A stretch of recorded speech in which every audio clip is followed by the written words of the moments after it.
Cette émission est une production de la télévision régionale des Moulins. Avec la collaboration de la Chambre de commerce et d'industrie Les Moulins, le CFP des Moulins, le CFP des Riverains et le SAE, fiers partenaires de Fibre E.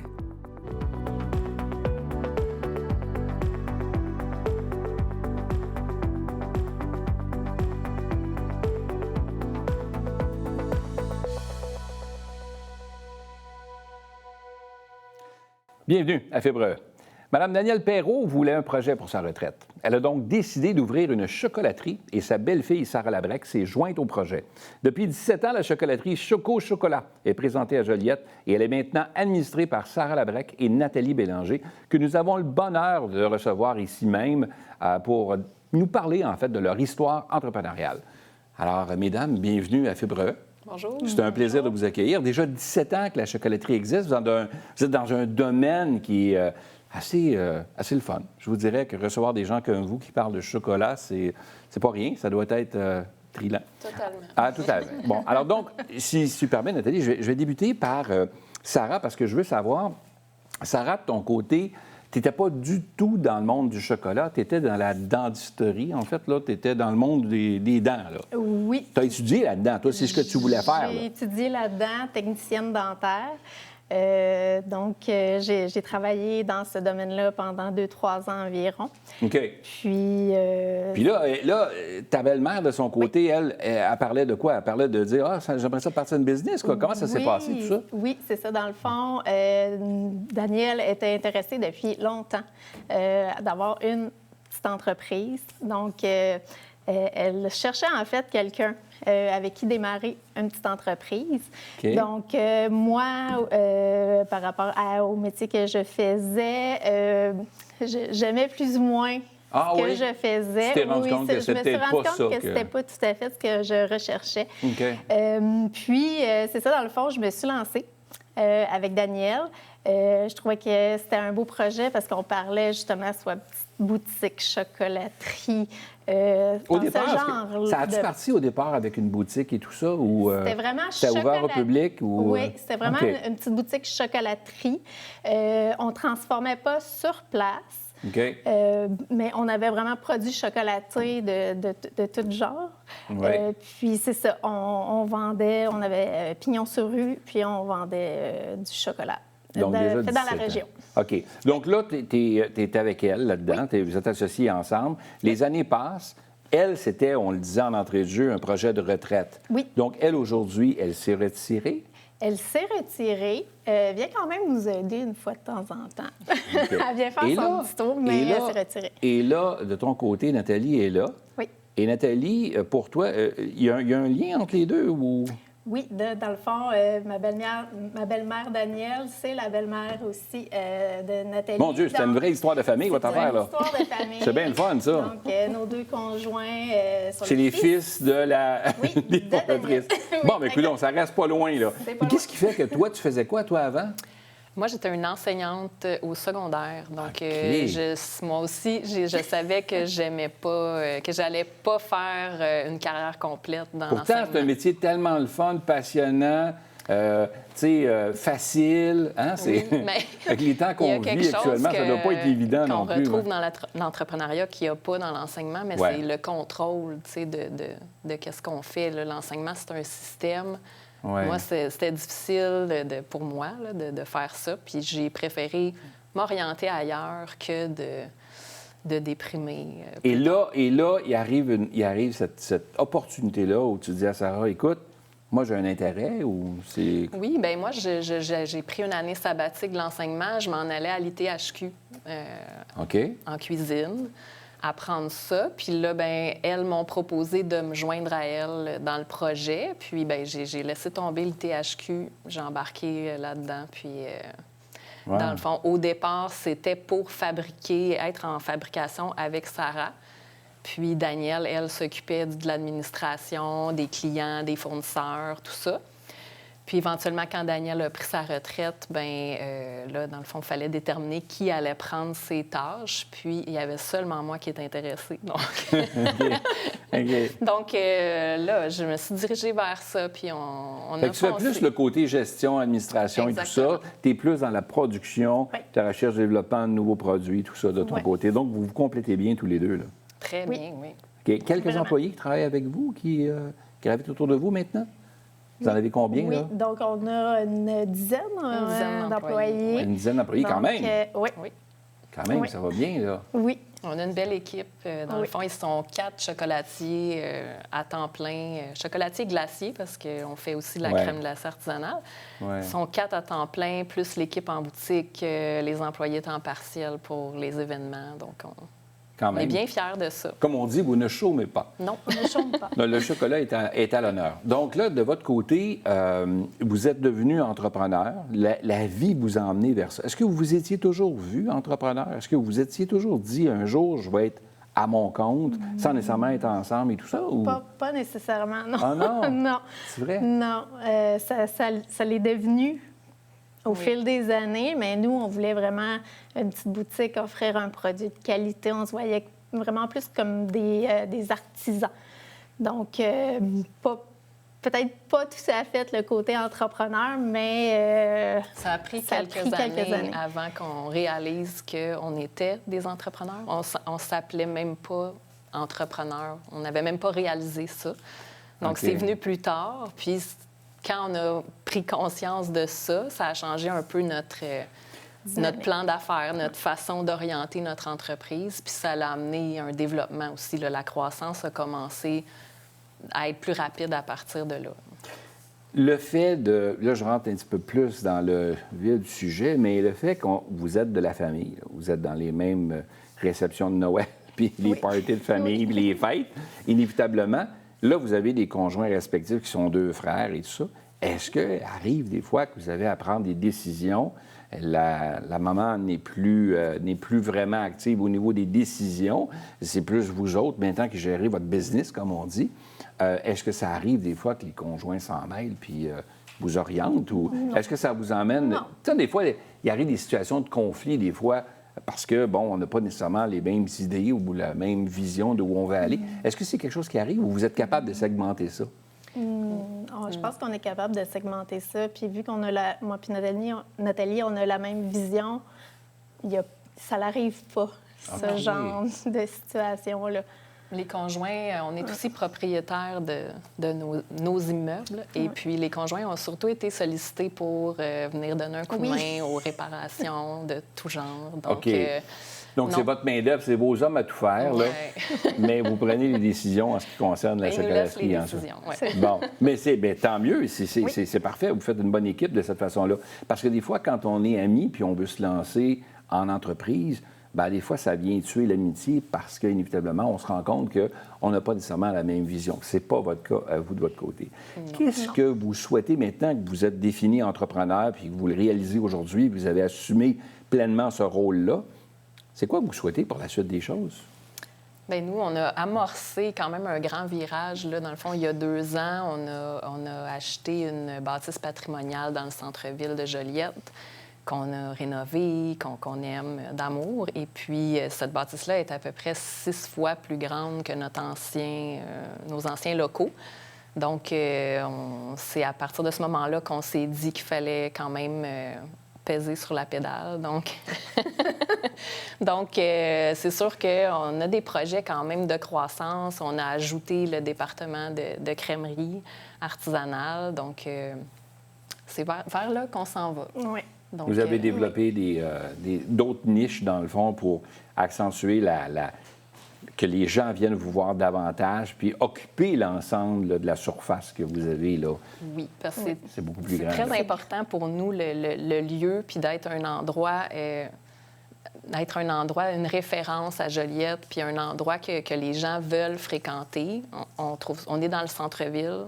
Ça nous tient à cœur de faire partie du centre-ville, d'avoir une vie locale, d'être des entrepreneurs qui participent à ça. on se serait pas vu, on avait besoin de plus grand, on se serait pas vu dans un local avec un stationnement sur une artère commerciale. Donc, notre projet, c'est un projet de boutique artisanale, de fabrication artisanale, qui met l'accent sur les humains, les gens qui travaillent là, puis le lieu, la vie.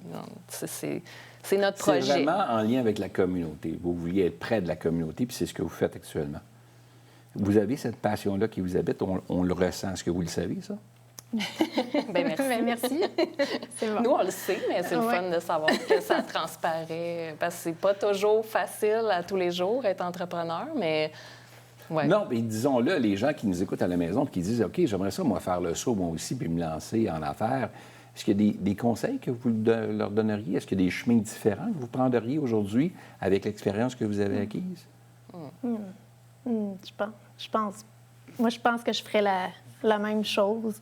La même route? La même route. On apprend aussi. Des fois, on fait des petites erreurs. On apprend. Des fois, on apprend la dure, mais on apprend.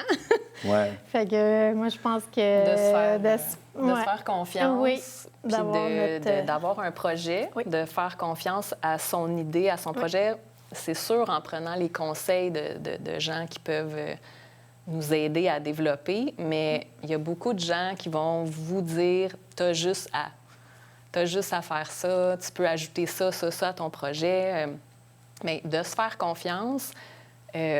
votre modèle, il est bon, puis vous êtes capable de réaliser votre projet. Avez-vous été accompagné pour faire ça? On a eu de l'accompagnement varié, du CJE, évidemment, au début, parce qu'on était jeunes dans ce temps-là. Oui. Bien, vous l'êtes encore quand même, mesdames. Par la suite, avec Desjardins, qui a été comme d'un bon soutien tout au long des années. Okay. La SADC aussi, dans des projets de rénovation. Donc... un mentor aussi pendant un an. Au départ, quand on a démarré, on a eu un mentor. Donc, c'est important de bien s'entourer, de savoir bien s'entourer puis avoir une vision claire de où on veut aller. De bien s'entourer, mais de faire confiance à son projet. Parce que même quand on s'entoure, des fois, on peut devenir confus avec tout ce qui nous est proposé ou de vouloir faire que notre projet corresponde aux idées de quelqu'un d'autre. Nous, notre projet, on avait une idée de ce qu'on voulait. On voulait une croissance graduelle. On voulait avoir des enfants, avoir des familles, être capable de prendre des congés de maternité. Donc, notre croissance, ça s'est fait tranquillement. Des fois, ça ne correspondait pas à ce qui était demandé comme modèle, mais on a fait confiance à notre projet. Puis aujourd'hui, bien, on est contente. On est fiers de ce qu'on a réussi à mettre en place de la façon qu'on a voulu le faire. Oui, on a fait notre modèle. Oui, exact. C'est votre modèle qui vous ressemble, vous. Oui. Donc, dans le fond, vous êtes deux femmes très authentiques. C'est ce qu'on voit. Là. Je vous parlais de passion tantôt, mais il y a beaucoup de densité dans ce que vous faites. Alors, je vous souhaite longue vie. Merci. Bravo, mesdames. Une belle histoire d'entrepreneur. Merci d'avoir accepté l'invitation. Merci beaucoup. Merci à vous.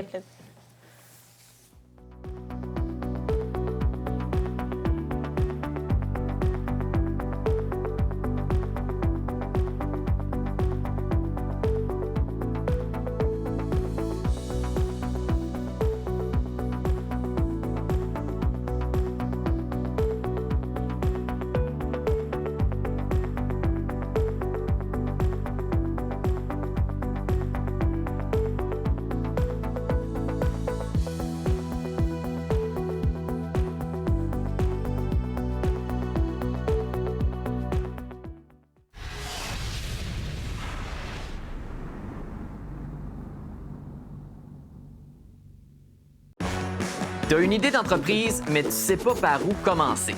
Et si je te disais que tu pouvais apprendre gratuitement comment te lancer en affaires en 14 semaines? Oh! Tu t'attendais pas à ça?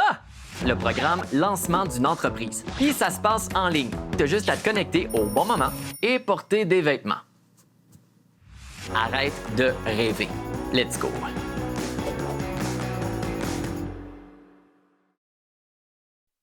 Cette émission est une production de la télévision régionale des Moulins. avec la collaboration de la Chambre de commerce et d'industrie Les Moulins, le CFP des Moulins, le CFP des Riverains et le SAE, fiers partenaires de Fibre E.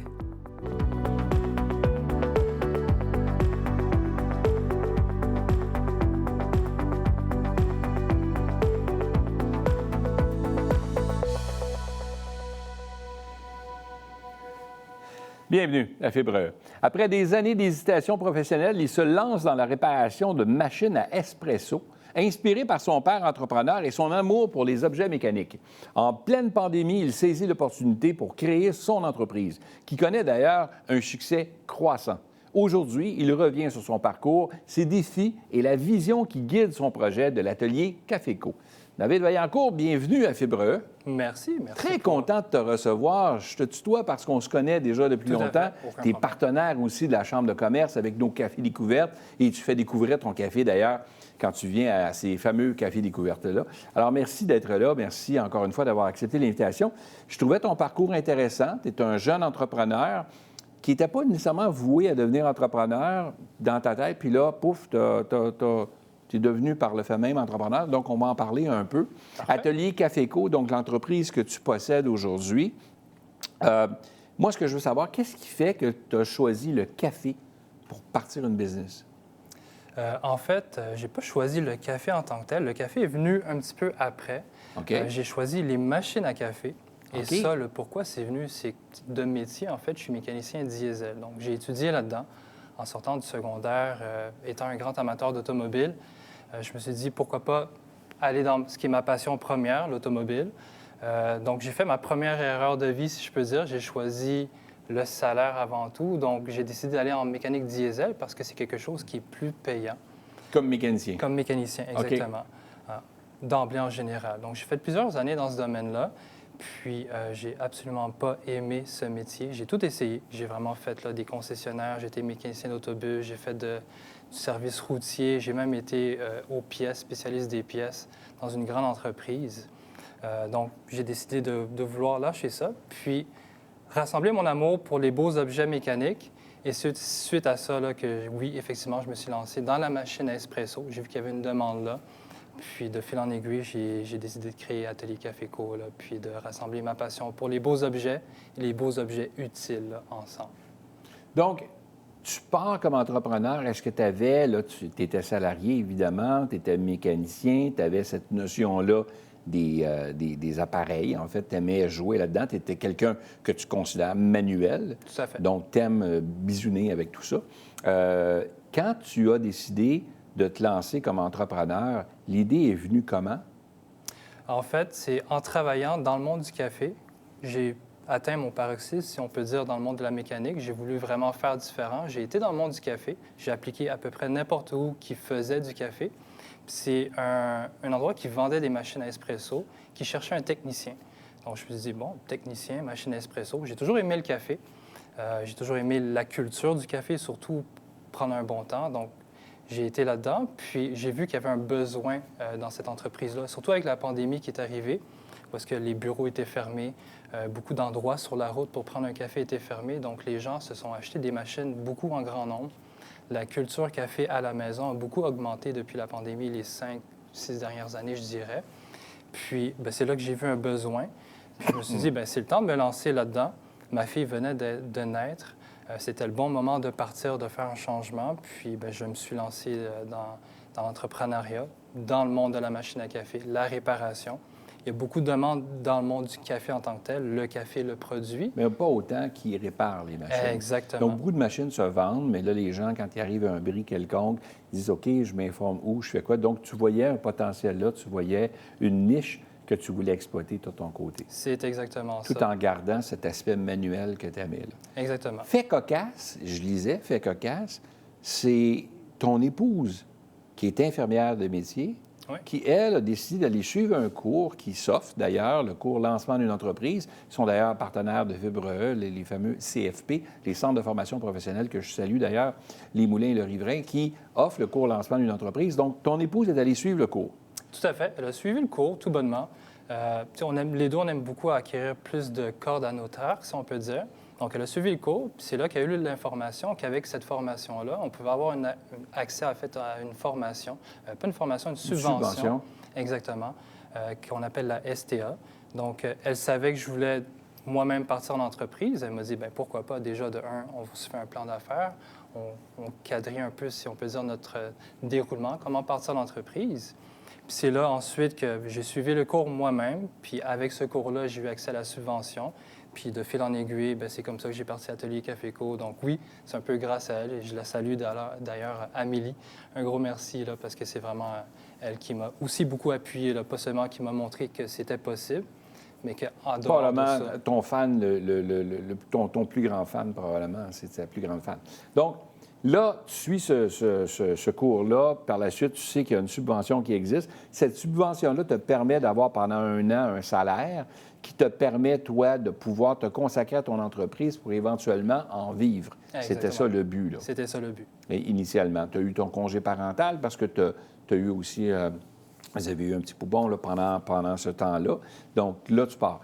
Là, pendant cette année-là, cette subvention-là vient de la MRC, c'est ça? Tout à fait. Donc, les MRC au Québec offrent ce programme-là, qui est le La STA, donc c'est la subvention aux travailleurs autonomes. OK. Puis j'invite d'ailleurs à tous les gens qui partent en entreprise d'aller chercher le plus d'aide possible dans le RMRC, justement. On n'est jamais trop d'aide. Le plus qu'on peut avoir, surtout en démarrant une entreprise, le mieux c'est. Ça m'a grandement aidé, du moins, à pouvoir partir en confiance parce que j'avais au moins un petit salaire. C'est rien de gros, mais c'est quelque chose qui est assuré. Puis avec ça, je pouvais quand même gagner mes propres moyens, je dirais, là, avec mon entreprise aussi. Ça a duré 1 an. Puis avec cette année-là, c'est là où est-ce que Caféco a vraiment pris son envol, puis ça a vraiment donné la confiance que j'avais besoin pour aller plus loin, là. Ça, additionné avec le cours de démarrage d'entreprise, c'était vraiment 2 outils géniaux pour lesquels là, j'ai pu aller un petit peu plus loin. On se connaît. Mm-hmm. Je te connais un peu. Et je sais à quel point tu es calme, comme tu l'es actuellement. Tu es quelqu'un qui ne déplace pas beaucoup d'air. Tu es quelqu'un qui est très réservé, plus introverti. Tout à fait. Quand on est entrepreneur puis qu'on a à faire connaître son entreprise, connaître le produit, tu veux en réparer des appareils, des cafetières et autres. Et là, tu n'as pas le choix de faire ce qu'on appelle du développement des affaires. Hein? Tu n'as pas un département là-dessus. Tu es trop petit encore pour faire ça comme entreprise. Donc, tu te dois d'avoir plusieurs chapeaux. Alors, le chapeau de faire du développement des affaires, c'est pas inné en toi, ça, là? Non, pas du tout. Allez voir les gens. Comment tu fais ça? Comment tu as réussi à passer outre ça? Le fait que tu es plus introverti et réservé. Puis là, bien, il faut que tu ailles rencontrer les gens, il faut que tu ailles au-devant. Comment ça se passe, ça? C'est toujours un défi. À tous les jours, ça va faire 4 ans bientôt qu'Atelier Caféco est né. C'est un défi presque à toutes les semaines, je dirais. Peu importe c'est quoi que je dois faire, parce que oui, je suis introverti là, de naissance, je vais toujours l'être. Mais c'est aussi ça un peu l'entrepreneuriat, c'est d'apprendre à foncer, d'apprendre à travailler avec qui on est, d'apprendre à se connaître aussi. J'ai appris à savoir que j'étais introverti vraiment profondément en étant entrepreneur, puis à aller plus loin. Donc, c'est un défi, mais oui, il faut aller plus loin, il faut traverser cette clôture-là, cette barrière qu'on se met personnellement. Peu importe, c'est moi, c'est être introverti. Un autre entrepreneur, ça peut être quelque chose d'autre, mais c'est de traverser ça. Puis en traversant ça, on devient une meilleure personne, puis un meilleur entrepreneur par la suite, puis on va plus loin, là, toujours de plus en plus. Je retourne un peu en arrière. On parlait de pandémie tantôt. Tu es en pleine pandémie, tout est arrêté un peu partout. Tu as un revenu qui est quand même régulier, qui vient de l'entreprise pour qui tu travailles. Tu fais de la réparation diesel. Et là, tu décides de quitter tout ça pour ouvrir ton entreprise en pleine pandémie. C'était hasardeux ou pas? Tu regrettes? Tu referais différemment ou pas? Il n'y a rien que je ferais différemment. Je crois beaucoup à l'effet papillon. Depuis ma sortie du secondaire jusqu'à maintenant, rien n'a amené à rien. Tout a eu un effet. Puis avant d'être à mon compte, j'ai travaillé quand même dans le domaine du café. C'est là que j'ai appris le métier de la machine à espresso, la réparation, parce que oui, mon métier de mécanicien diesel m'a appris beaucoup de choses sur la mécanique elle-même, mais une machine espresso doit donner un résultat. C'est pas juste réparer la machine, elle doit donner quelque chose en tasse, un bon café. Puis c'est là vraiment que j'ai fait mon école pendant 3 ans. Donc, j'ai appris le métier, puis C'était le parfait moment, la pandémie, la naissance de ma fille. On venait d'acquérir notre maison. Donc, tout ça s'est bien aligné. Ça fait de boule de neige. Additionné aux outils que je me suis donnés, la MRC, la STA, le cours de démarrage d'entreprise. Donc, c'était hasardeux, oui, mais je me suis mis... C'est un risque calculé, disons. Puis ça, c'est important que quand on prend un risque, qu'il soit minimalement calculé là, quand on démarre une entreprise. Si tu avais un conseil à donner à de jeunes entrepreneurs qui t'écoutent aujourd'hui et qui disent, ben moi, c'est le genre d'entrepreneur que j'aimerais devenir, mais j'ose pas faire ce pas-là. J'ai déjà une formation X, je travaille déjà dans un endroit, j'ai un revenu qui rentre régulièrement et tout ça, j'ai une certaine forme de sécurité, malgré qu'aujourd'hui, la sécurité d'emploi, ça varie d'une entreprise à l'autre, ça change beaucoup avec toute l'économie qu'on vit, les changements qu'on vit. Mais néanmoins, qu'est-ce que tu donnerais comme conseil à ces... Bien, je dirais de se lancer, ça c'est sûr. Si on a une idée et une passion surtout, parce que la passion, ça mène plus loin que n'importe quoi, mais le conseil que je peux donner, c'est vraiment de prendre son temps. Je pense que dans la vie, tout ce qui est bon prend du temps. Donc, prendre son temps à se préparer. Je me suis bien préparé quand même avant de me lancer. Ensuite, c'est prendre son temps de bien faire le travail pour soi et pour notre clientèle. Je prends mon temps pour n'importe quoi. Puis, prendre son temps de se connaître aussi. Apprendre à se connaître, c'est la meilleure chose. Être entrepreneur, c'est une leçon de vie à tous les jours. Il y a des hauts, il y a des bas, mais il faut vraiment s'habituer à ces hauts-là et à ces bas-là aussi. Donc, on fait avec les bas, puis on apprécie les hauts le plus possible. Qu'est-ce qu'on souhaite à Atelier Caféco pour la suite? Bonne question. Les prochains mois, je dirais, c'est beaucoup, justement, le développement de Caféco en dehors de où est-ce que je suis présentement. Mais sinon, c'est sûr qu'un jour, j'aimerais peut-être avoir un café aussi, là. OK. Exactement. Pas seulement la réparation de machines, mais recevoir des clients chez toi. Tout à fait. Parce que tu as ton café maintenant. Exactement. J'ai ma propre gamme de café, puis j'aimerais faire connaître ça à plus de gens. Oui, j'aime la réparation, mais comme je disais au début, tout ce qui est autour d'un café, vraiment, tout ce qui est le bien-être, le bien vivre autour d'un café, c'est important pour moi. Puis j'aimerais le faire vivre aux gens aussi, là, avec un café Caféco un jour additionné à l'atelier. Alors, donc, un peu partout, on pourrait peut-être s'imaginer que les ateliers Caféco, il pourrait y en avoir un peu partout, là. Tout à fait. On espère ça. Une petite chaîne d'ateliers Caféco. Une petite chaîne d'ateliers Caféco au Québec. Ici, là, dans la région des Moulins. Là. Fièrement dans la région des Moulins, ça, c'est certain. Mais oui, c'est un but, effectivement. Mais avant n'importe quoi, je veux parfaire la recette Caféco parce que, justement, je prends mon temps pour bien faire les choses puis je veux que ce soit le mieux possible. Puis une fois que ça sera fait, bien oui, là, on va conquérir la province. Mais c'est vraiment une belle aventure dans laquelle tu as décidé de plonger. Et je t'en félicite parce Merci. que malgré le calme et le fait que tu es introverti, tu as réussi à développer ton entreprise. Ça fait déjà 4 ans que ça roule. Tu offres des bons produits et tu es un passionné, ça se voit dans ce que tu fais. Alors, c'est le fun de te trouver ton chemin. Bravo. Merci et beaucoup. on souhaite longue vie à Atelier Caféco. Un gros merci. Merci de ta visite. C'était vraiment pour un l'invitation. réel plaisir de te recevoir. Très apprécié. Merci à toi.